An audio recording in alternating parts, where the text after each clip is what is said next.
बहुत बुरी मुसीबत में फंस गई है बीजेपी। मोदी के सांसद की बिहार में हालत बिगड़ी। सवर्ण समाज ने किया यूजीसी पर प्रदर्शन। बिहार से दिल्ली तक नेताओं की टेंशन, किया बड़ा ऐलान।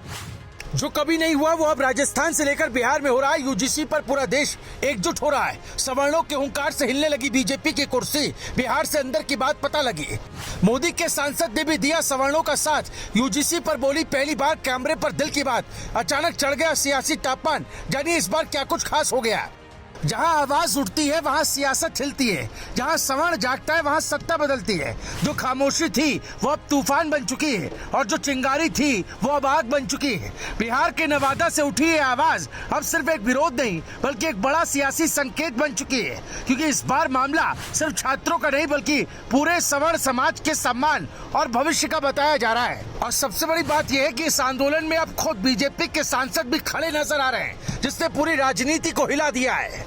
दरअसल नवादा में यूजीसी के नए नियमों के खिलाफ जो विरोध प्रदर्शन हुआ उसने सबको चौंका दिया, क्योंकि प्रदर्शन कर रहे लोग सीधे सीधे इन नियमों को सामान्य वर्ग के छात्रों के खिलाफ बता रहे हैं। उनका कहना है कि ये नियम बराबरी के नाम पर असमानता को बढ़ावा दे रहे हैं और इससे आने वाले समय में उच्च शिक्षा संस्थानों में भेदभाव और तनाव बढ़ सकता है। यही वजह है कि प्रदर्शनकारियों ने इसे तुरंत वापस लेने या संशोधित करने की मांग कर दी। लेकिन असली हलचल तब मची जब इस विरोध में बीजेपी सांसद विवेक ठाकुर खुद पहुंच गए और उन्होंने हाथ उठाकर सवर्ण समाज के इस आंदोलन का खुला समर्थन कर दिया। अब यहीं से सियासत ने करवट ली है, क्योंकि जब सत्ता पक्ष का ही सांसद विरोध में खड़ा दिखे तो सवाल उठना लाजमी है, क्या वाकई जमीन पर इतना दबाव है कि नेता भी अब खुलकर अपनी सरकार के फैसलों पर सवाल उठाने लगे।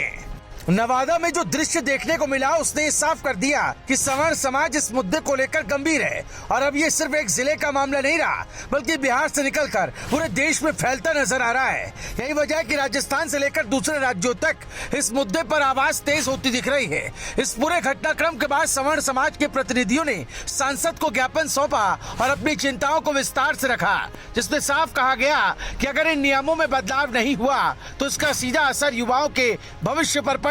सांसद ने भी भरोसा दिलाया कि इस मुद्दे को संसद में मजबूती से उठाया जाएगा। लेकिन सवाल यही है कि क्या ये सिर्फ आश्वासन है या फिर आने वाले समय में सच में कोई बड़ा फैसला देखने को मिलेगा, क्योंकि जब जनता का दबाव बढ़ता है तो सियासत को भी झुकना पड़ता है।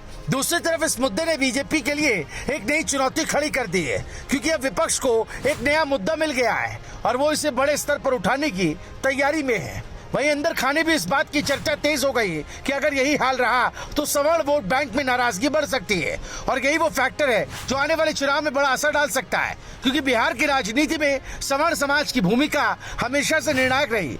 फिलहाल नवादा से उठी आवाज अब एक बड़े आंदोलन की शक्ल लेती दिख रही है, जहां सवर्ण समाज अपनी ताकत दिखाने के मूड में नजर आ रहा है और बीजेपी के लिए एक चेतावनी भी बन सकती है, क्योंकि जब अपने ही सवाल उठाने लगे तो मामला साधारण नहीं रहता। अब देखना ये होगा कि सरकार इस मुद्दे पर क्या कदम उठाती है और क्या ये आंदोलन यहीं थम जाएगा या फिर आने वाले दिनों में और बड़ा रूप लेगा। लेकिन इतना तय कि इस बार सवर्णों की आवाज ने सियासत के गलियारों में हलचल जरूर पैदा कर दी है। Bureau report, news live TV.